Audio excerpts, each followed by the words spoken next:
আসসালামু আলাইকুম। আমি আবু সাঈদ, প্রবাসী ইসলামী স্টাডিজ বিভাগ, মোহাম্মদপুর মহিলা কলেজ, মোহাম্মদপুর, ঢাকা। সকলে কেমন আছেন? আশা করি আলহামদুলিল্লাহ সকলে ভালো আছেন। আপনারা সকলে অবগত আছেন, আজ এনটিআরসির প্রতিষ্ঠান প্রধান এবং সহকারী প্রধান পদের নিয়োগের পরীক্ষার তারিখ নির্ধারণ করা হয়েছে 18 এপ্রিল।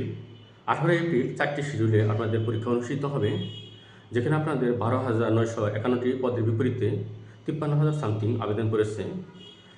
তাই এটি একটা সুবর্ণ সুযোগ আপনাদের প্রতিষ্ঠান প্রধান এবং সহকারী প্রধান হওয়ার, যেহেতু একটা নতুন পদ্ধতি এবং এটাই এনটিআরসির প্রথম নিয়োগ পদ্ধতি প্রতিষ্ঠান প্রধান এবং সহকারী প্রধানদের।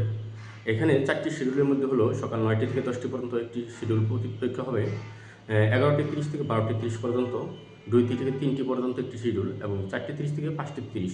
এই 4টি শিডিউলে আপনাদের পরীক্ষা অনুষ্ঠিত হবে।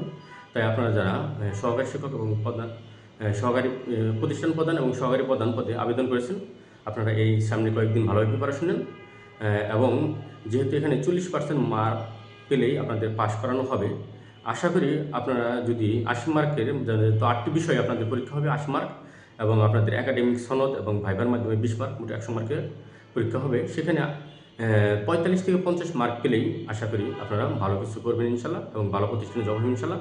সেই ক্ষেত্রে 80 মার্কের মধ্যে যদি আপনারা 35 বা 40 পান লিখিততে, তাহলেও ভালো প্রতিষ্ঠান পাবেন ইনশাল্লাহ। তাই আপনারা ভালোভাবে পরীক্ষা দিন, সেই শুভকামনা রইল। আর 19তম নিবন্ধনের শূন্যপদের চাহিদা চলমান, 12 এপ্রিল পর্যন্ত শূন্যপদের চাহিদা চলতে থাকবে এবং এই শূন্যপদের চাহিদা শেষ হলেই আশা করা যায় এই মাসের শেষের দিকে 19তম নিবন্ধনের সার্কুলার প্রকাশিত হবে। আপনারা 19তম জন্য যারা প্রিপারেশন নিচ্ছেন, আপনারা ভালোভাবে পড়াশোনা করেন, ইনশাল্লাহ ভালো কিছু হবে ইনশাল্লাহ। আর বিশেষ করে সহকারী শিক্ষক, ইসলাম শিক্ষক এবং প্রভাষক ইসলাম শিক্ষক পদের জন্য আমার পেড কোর্স বা অনলাইন কোর্স চলমান রয়েছে।